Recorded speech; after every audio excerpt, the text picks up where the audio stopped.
Grey morning sky, a narrow village lane, cobblestones still wet from last night's rain. A young man named Arman sits on the steps of a closed shop. His hands are empty, his eyes are tired. He watches people walk past, heads down, moving forward. No one stops. He had been living this way for months, waiting for someone to help him, but no one did. Arman was not always like this. He had dreams once, plans, a small notebook filled with ideas. But life had been difficult. Work was hard to find. So, he did what seemed natural. He waited. He asked. He borrowed. Days passed. Then weeks. And slowly, without realizing it, Arman had become someone who only took. He asked his neighbors for food. He asked strangers for money. He asked life for a chance. But he never stopped to ask himself one question. Have you ever given anything to anyone? One afternoon, Arman sat beneath a large banyan tree at the edge of the village. An old man walked by. White beard, calm eyes, simple clothes. He stopped. He looked at Arman for a long, quiet moment. Then he sat down beside him. "Young man," said the old man softly, "I see you here every day." He paused. "Do you always take from others?" Arman looked up slowly. "Have you ever given anything to anyone?" Arman blinked. The question was unexpected. "I have nothing to give," he said quietly. The old man picked up a small stone from the ground. He held it out. "Life works like an exchange," he said, "not a one-way road. If you believe you have nothing to offer, you will always be empty-handed." He placed the stone in Arman's palm. But even this stone in the right hands has value. Arman stared at it. He did not understand. Not yet. That night, Arman could not sleep. The old man's words played again and again in his mind. "Have you ever given anything to anyone?" He thought about his days, his hands, his life. He had always told himself, "When I have something, then I will give." But what if it worked the other way? What if he had to give first, even when he had nothing? The thought would not leave him. 2 days passed. Arman was walking through the village fields when he noticed them. Small wildflowers growing along the path, pink and white. Simple. Free. He stopped. A quiet thought arrived, small but powerful. What if I offered something? What if every time someone helped me, I gave them a flower in return? It seemed too small. Too simple.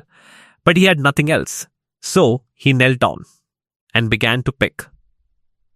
The next morning, Arman stood near the village well, in his hands a small bunch of wildflowers. When an elderly woman passed by, he stepped forward quietly.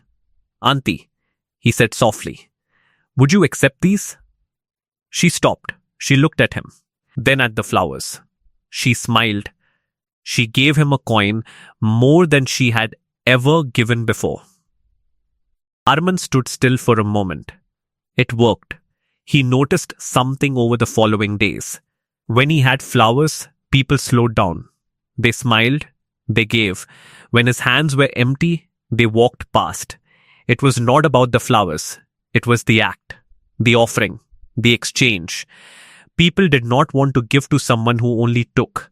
They wanted to give to someone who also gave.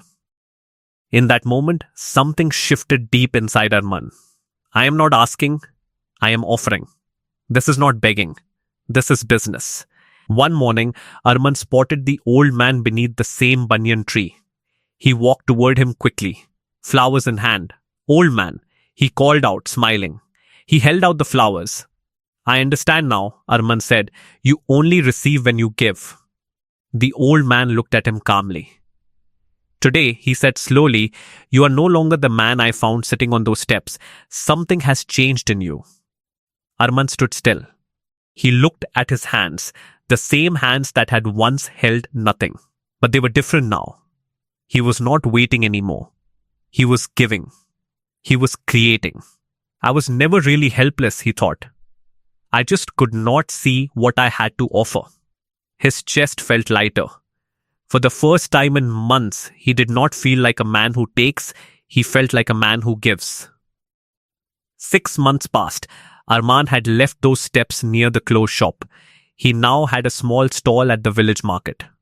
Flowers, grown by his own hands, arranged carefully every single morning.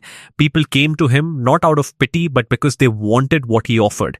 He had not become rich, but he had become something more important.